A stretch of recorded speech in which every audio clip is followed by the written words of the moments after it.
So yeah, let's watch Nelson's battle, Cape St. Vincent. So I guess this is before Napoleon took power. Let's go. Let's see. Oh wait, actually I might know. Isn't Cape St. Vincent when he destroys like the French fleet that goes to Egypt? An epic history, Drakenfell collaboration. And as I always say, like if you've never watched the epic history like Napoleon series, it's the best thing on YouTube. In 1792, the French Revolution sparked a European conflict that would last a generation. A struggle for mastery of Europe and the world. A contest fought on land and sea. The only sea battle I know is Trafalgar, yeah. In this war of shifting alliances, the most enduring rivalry was between France and Britain. Yeah, Britain could not challenge France on land, but at sea, it was a different matter. The British Navy. Britain's Royal Navy was as dominant on the waves as Napoleon was to prove on land. Everybody. And in an age when Britain had many skilled naval commanders, one stood out above the rest. Horatio Nelson. Bold, inspiring, and brilliant. For the British, he'd become a national hero. I don't really know much. Again, from him, I know mostly that, you know, he pursued the French fleet going to Egypt. And I know after that, later down, he, you know, beat the Spanish and the French at the Battle of Trafalgar. And I believe that's why he died. That's all I know about him, yeah. It was real. Wendy Gun, so long. These are the stories of his greatest battles. Okay. So it's like a summary of the guy.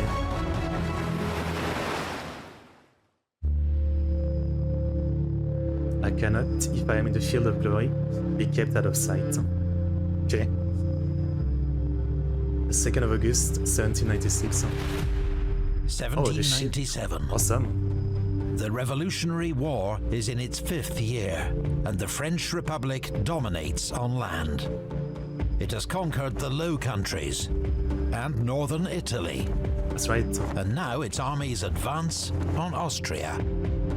Masséna, I think, is part of this. At sea, the British Navy rules supreme, having won a series of victories over the French.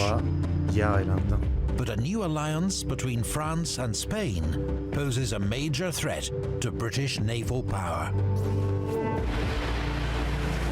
Ship for ship, the British Navy is superior to any enemy. Always been, right? Its crews are experienced and... Has there ever been a time in history where like the British Navy wasn't literally like the strongest navy? I mean, even at like World War I and II, like even in World War II, yeah, like you know, the German was like the second best fleet, but it's still like you know, eventually gave up the battle, I think. Yeah. Or was it World War I? Yeah. In World War I, the Kaiser Army, yeah. The fleet, I believe, like they had some battle with the British, but eventually they just gave up. They had less ship and they just lost some big battles. World War II, I don't know, but I'm pretty sure, yeah, like even with World War II, like the British, like they destroyed the Bismarck and stuff like that. So definitely, that's right. Yeah, yeah. Almost got caught, and then when he was in Egypt, Nelson destroyed all the ships, and that's why Napoleon was stranded in Egypt for like a couple months. Germany Navy sucked in World War II. Fair enough, yeah. So again, yeah, I think like the British, they've always dominated the sea. Like I don't know if they've ever lost any kind of major sea conflict. Well led, while the French have lost many naval officers during the Revolution. And the Spanish lack money and training. Fair enough. Britain also has the most ships, around 144 ships of the line, the largest vessels of the age, and the only ones that take part in major fleet actions. 4 battleships, you have them sunk. France has just 69. Nice. 69. But the new alliance with Spain adds 84 Spanish ships to that number. Better ship than UK. If these allies can join forces at sea, they will outnumber the British and could force a naval victory that will change. Yeah, but like even if you outnumber, like the British are so used, they have like 1,000 years or something of like being great at ships. maybe less than 1,000 years. So obviously, like, numbers don't matter as much. Change the course of the war. I don't know. Britain's largest naval force is the Channel Fleet. 16 ships of the line guarding the homeland. Detachments watch France's Atlantic ports, where the French have several powerful squadrons, with the largest at Brest. Britain's Mediterranean fleet, 10 ships of the line, had been operating from bases in Corsica, Elba and Naples. But now Spain's joined the war, the British are heavily outnumbered in the Med and decide to make a strategic withdrawal to Portugal. Yeah. Here, the fleet is reinforced to 15 ships of the line, and its commander, Admiral Sir John Jarvis, is ordered to keep close watch on the Spanish. Full name? Give me a quick second, someone came home. I'm letting the cats out. Coming back.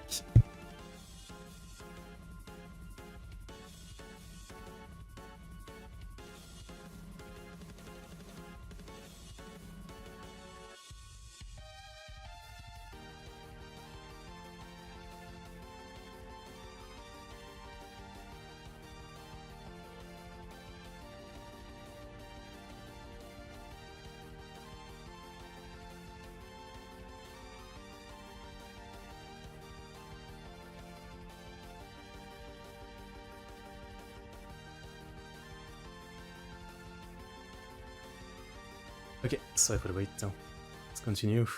In February 1797, 5 Spanish merchant ships sailed from Malaga on Spain's south coast, bound for Cadiz. They carry a cargo of mercury, vital for refining the silver and gold, which arrives in Cadiz from Spain's New World Empire. The convoy is considered so important that it receives a powerful escort. The entire Spanish battle fleet, 27 ships of the line, and several frigates. So that...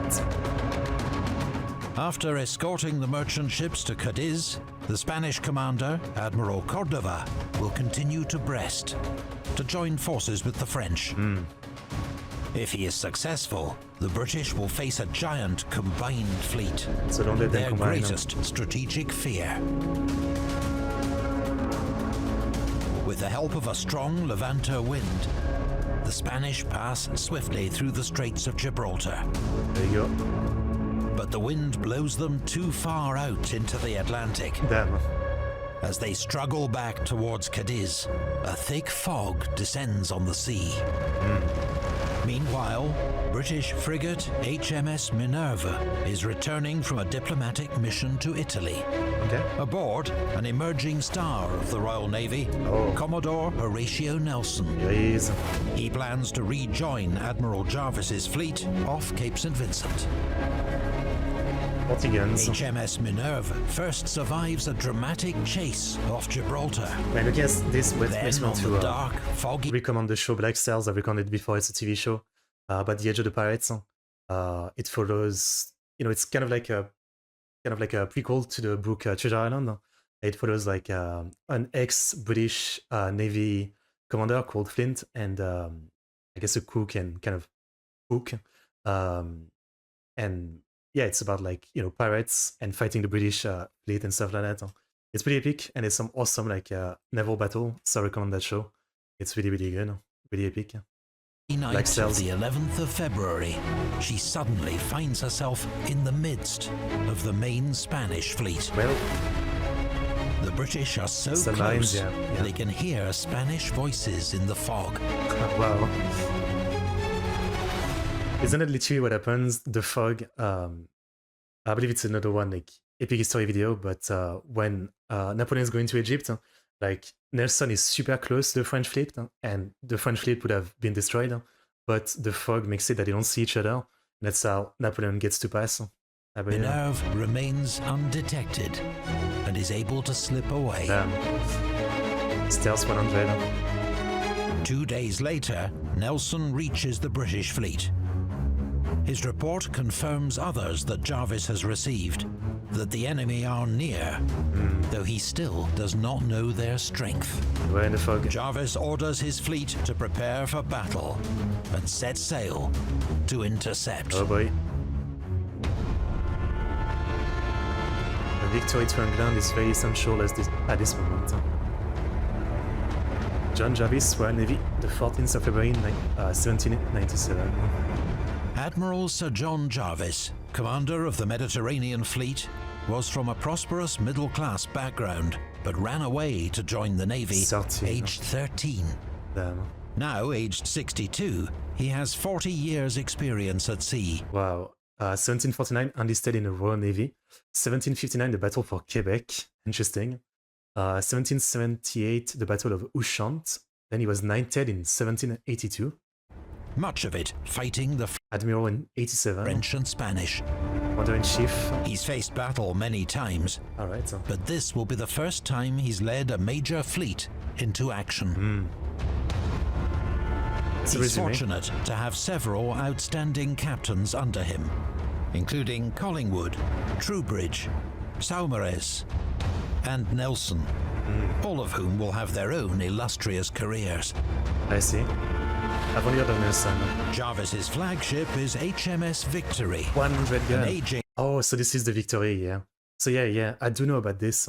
I watched a video once about, the real life today museum of the Victory. The Victory is still like it's a museum ship, I guess you can visit. If I ever go to the UK again, I guess I would want to see that, yeah. But powerful, 100-gun ship of the line. The commander of the Spanish fleet is Admiral José de Córdoba y Ramos, Nice drip. a Spanish aristocrat, 65 years old. He'd also gone to sea at 13, and also has a record of long service, including several scientific voyages to the New World. He's only just been appointed commander of the Spanish fleet on the basis of seniority rather than merit, and has no fewer than 6 other admirals serving under him. I see. I guess there was no Spanish Revolution to fix that. Yeah. But then Napoleon tries to fix that later on, but it doesn't go well. Cordova's flagship is the mighty Santissima Trinidad. 130 guns. Carrying 130 guns, she's the most heavily armed warship in the world. I was gonna ask, what is the ship with the most gun ever, yeah? I guess 130 is a lot. Santissima Trinidad leads a powerful fleet of 27 Spanish ships of the line. And look at that, yeah, there's a bunch of 112 guns, then 74, 74, 74, yeah. Okay. There's one called the Terrible. That's cool. Although 3 of these will miss the battle. The 7 are classed as first-rate ships of the line, meaning they carry 100 guns or more. Jarvis has just 15 ships of the line, and only 2 of them are first-rates. Okay. Talk about not an even battle, but I'm guessing the difference is the commanding and the quality of the troops for the British. On paper, the Spanish advantage in firepower is massive, but the number of guns isn't everything. The speed and efficiency with which they're handled can be decisive. Moreover, Cordova's crews are not at full strength, and many of his sailors are inexperienced. Both fleets are accompanied by several frigates and other small ships, which did not usually fight in fleet actions, but were used for scouting and messages. 14th of February, 1797. 25 miles of Cape St. Vincent, Portugal. At dawn, the British are sailing south in 2 columns. They hear Spanish signal guns in the fog and know the enemy is close. Man, video like this also makes me want to replay Assassin's Creed Black Flag, one of the best games. It wasn't particularly deep, but the ship battles and the shipboarding was super fun. Yeah, I need to replay that game. But while the British fleet sails with purpose, expecting to engage the enemy, the Spanish have become dispersed in their efforts to reach Cadiz. Okay. They are now in two groups. A smaller group of 5 ships to the east, led by Admiral Moreno. That's not very smart. And the main group to the west, commanded by Admiral Cordova. And looking at like the way they're coming, like the British are gonna be exactly in the middle with their like guns facing the enemy ship, and the enemy ship would have to turn to actually shoot. So British start with like a big advantage. Both heading east-southeast. On their current courses, the British ships are set to pass between them. As the fog lifts, the Spanish fleet comes into view. All right. And Jarvis learns for the first time that he is massively outnumbered. Lookouts at the mast tops pass a steady stream of updates down to the deck. 8 Spanish ships sighted. 20 ships sighted. 27 ships sighted. And finally, you can't just like turn back, you know. Like I guess on the ship, even if you want to turn, like at this point, you know, you can't avoid the battle, right? This snaps. Enough, sir. The die is cast, and if there are 50 sail, I will go through them. That's badass. The Spanish have also spotted the British. The larger formation turns north, looking to pass the British going in the opposite direction. The smaller Spanish force turns northwest, attempting to close up with the rest of the fleet. The British may be outnumbered, but if Jarvis can get between the 2 Spanish groups and fight half the enemy at a time, his odds will significantly improve. Sure.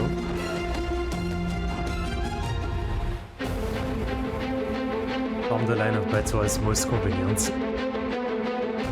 Makes sense. Makes sense. As the range closes, Jarvis orders his ships to form a single line of battle to cut between the 2 Spanish formations.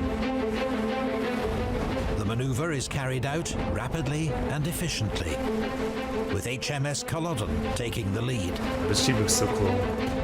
Admiral Cordova, however, is struggling to form his ships into a line of battle following their turn.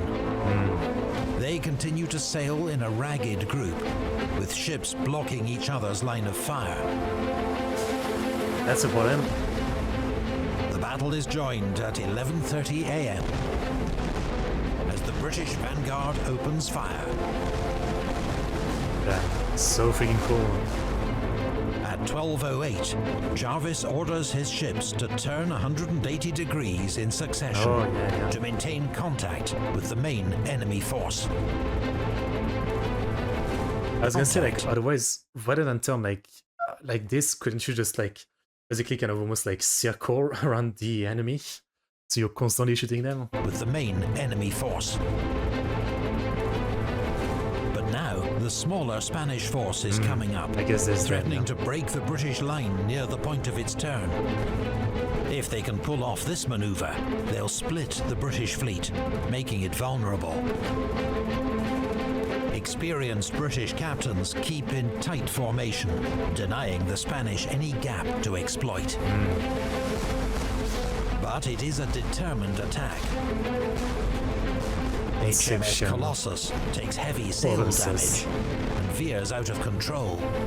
Her neighbors, Orion and Irresistible, provide covering fire. Man, this looks amazing. I've been watching like Epic History TV for a while, and I think this is the first time they have like this kind of visual for battles. Usually they have like maps, you know, for like land battle at least. They used to, for like old video, like Alexander used stuff like I think some game footage for like large scale battle a little bit. But this looks so freaking good. Like the production value have increased so much. It's insane.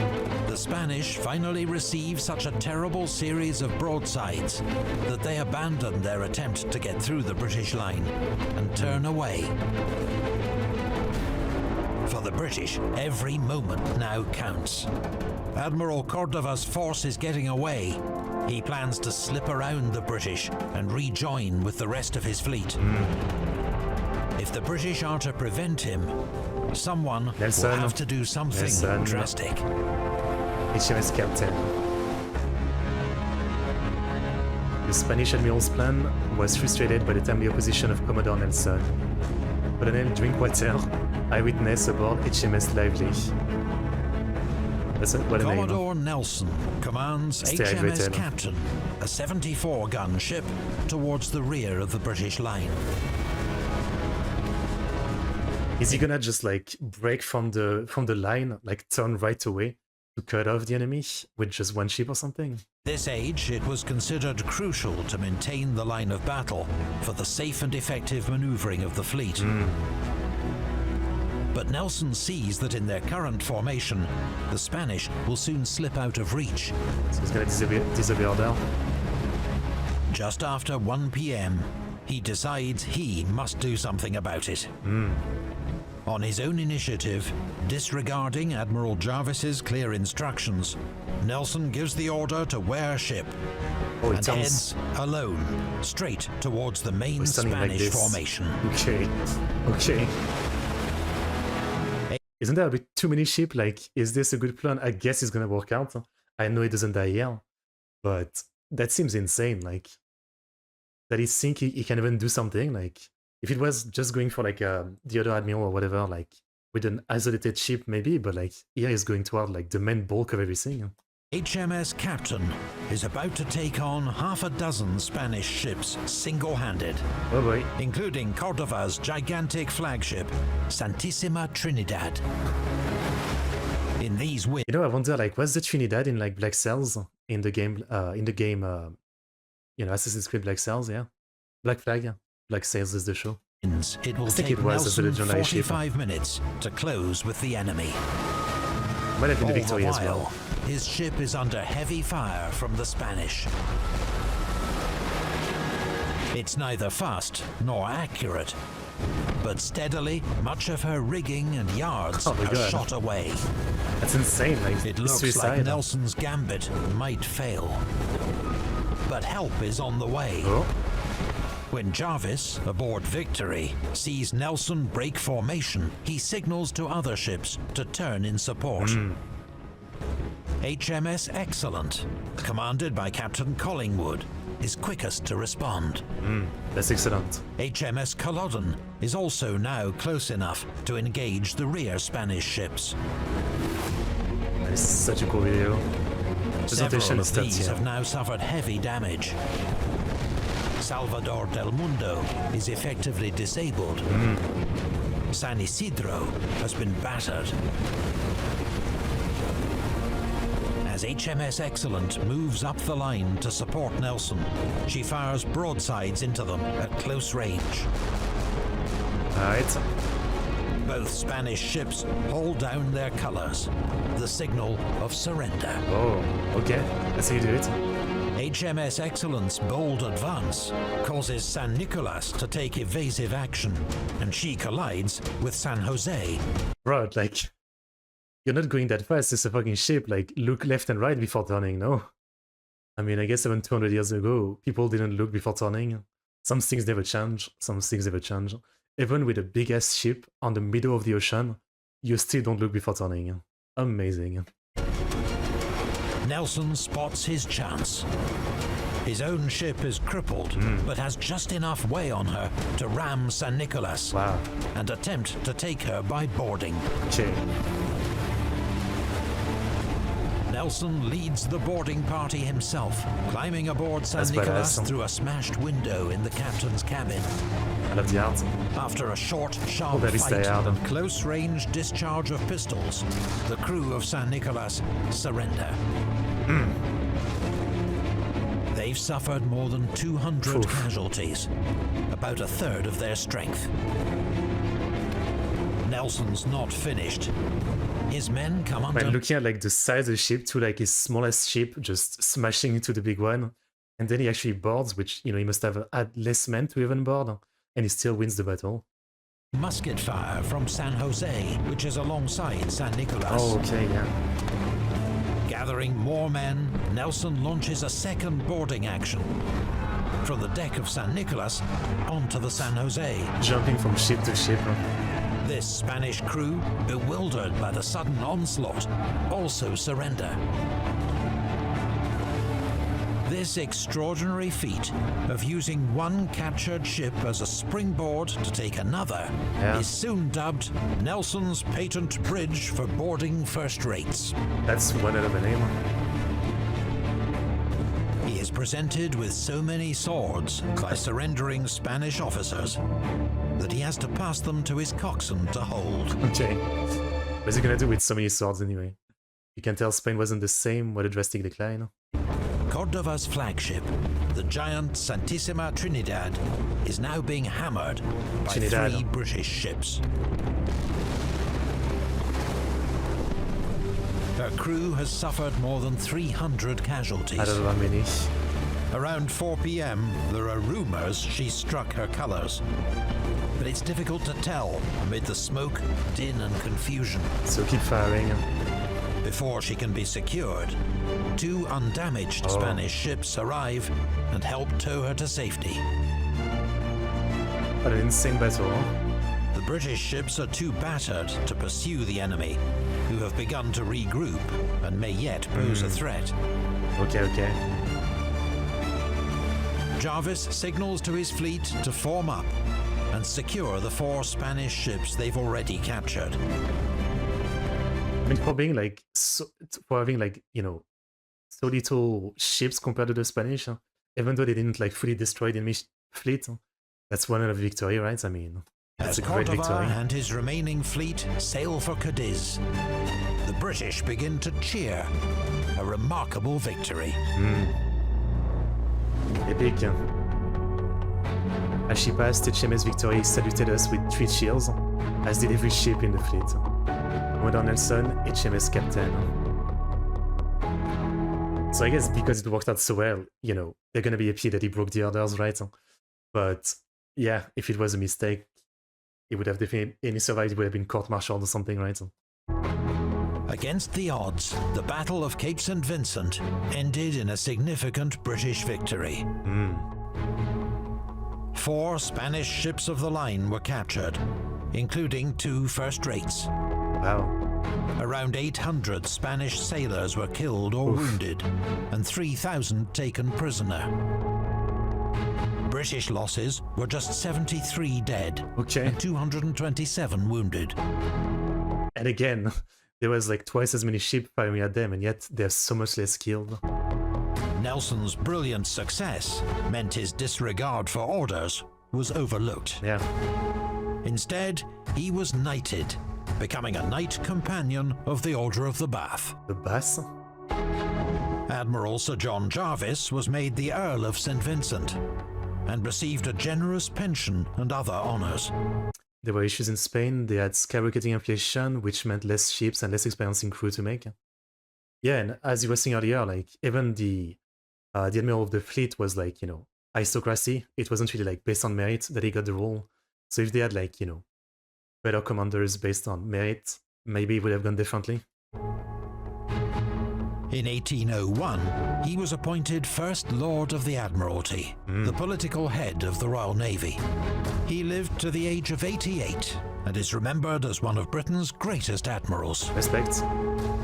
Admiral Cordova, in contrast, was disgraced. Yeah. Historians and his officers agree that he behaved with courage during the battle, but his ineffective maneuvers were blamed for defeat. Yeah.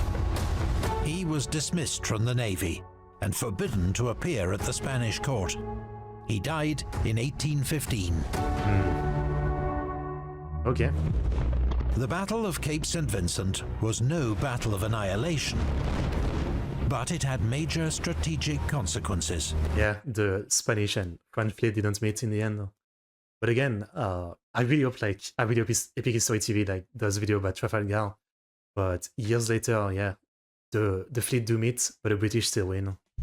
Nelson still wins. After their defeat, the demoralized Spanish fleet returned to Cadiz, where it was blockaded by the British. Oh. meaning the threat of the Spanish and French navies joining forces had been neutralized. All right. And so the next year, 1798, a British squadron commanded by Rear Admiral Nelson returned to the Mediterranean. He was soon in pursuit of a French fleet, There we go. carrying General Bonaparte's army to Egypt. In the age of Nelson, a young Englishman wondering how to make a positive difference in the world had an easy answer. Join the Royal Navy, smash the French. Fair enough. But those were simpler times. Oh, this is an ad. Today, many people want to know how they can make That's a like positive ways agreeing difference with in this. the world and find a fulfilling career without having to face cannonballs and grape shot. Our sponsor, 80,000 Hours, is here to help. Okay. That's a lot of hours. 80,000 is the number of hours in an average career. 40 hours a week, times 50 weeks a year, times 40 years. That's Thanks a lot for the of time. depression. It's probably your greatest opportunity to make an impact on the world. And so why finding a career that is both fulfilling and makes a positive difference is so important. That's what 80,000 Hours wants to help you do. So it's like figure They out offer what you want free to do. research and support to help identify a career taking on one of the world's most pressing problems, such as the risks of AI, catastrophic pandemics, nuclear weapons, war, That's pretty and heavy. climate change. Even if you don't know it yet, these are areas where your skills could really make a difference. Their information reactor and skills, advice is what based can I do on with more them? than 10 years research alongside Oxford Smoothing out the University transition, yeah. academics. And For some sure. of the results may surprise you. Start off by visiting English lately from many years ago. 80,000hours.org/epic history, or clicking the link in our video description Yeah, I know. to receive The the Spanish Navy was 80,000 great at some Hours points, free yeah. in-depth career guide, exploring what makes for a high-impact career, new ideas for impactful paths, and how to build a career plan based on what you've learned and put it into action. Very good. 80,000 Hours also hosts a job board with nearly 1,000 awesome, high-impact Nick. career opportunities, searchable by location, requirements, and the problem they're tackling. Or if you've got some ideas How about that already, already? they provide free one-to-one advice Oh, to the help cafe you dish. implement them. There's also an 80,000 Hours podcast featuring in-depth conversations with experts on all of these topics. So, whether you're still working out what you want to do, or looking to change direction mid-career, or want to help solve pressing Oh, Joe. global problems from your current job, 80,000 I Hours guess I can shouldn't be help. surprised. And a reminder, 80,000 Hours is a non-profit, which means all their advice and services are completely Oh. free. To start planning a career that is meaningful, Wait, so it's a free fulfilling, sponsor? and How does it helps work? solve one of the world's How do most they have money to pressing pay for this problems, sponsor spot? sign up now at 80,000hours.org/epic-history. Okay. Big thanks to Drakenifel for expert research and advice throughout our series on Nelson's battles. For anyone with an interest in naval history, his own YouTube channel is essential viewing, packed with profiles of historic warships. I think I'll pause here. Really, I try to let play all the credits, but there's a lot on this one. Obviously, thank you to all the people who let this video be made. Yeah, that was great. That was great. Again, at this point, like I think Epic History TV, they used to me doing a lot of like variety video, I guess, from like World War I to Alexander, stuff like that. But at this point, like I think their Napoleon series is so popular that they keep doing videos like this and stuff around it. So they're definitely gonna do the Battle of Trafalgar, I assume. I've already seen a video about it, but obviously I want to see one by Epic History. And yeah, this was super interesting. I hadn't heard of this battle. Super interesting. Like on paper, it doesn't seem like as important as some of the other bigger events of the time. I guess this was before the expedition to Egypt from Napoleon, but it's still super interesting. Like the presentation, the quality. Like people often say like, is this free on YouTube?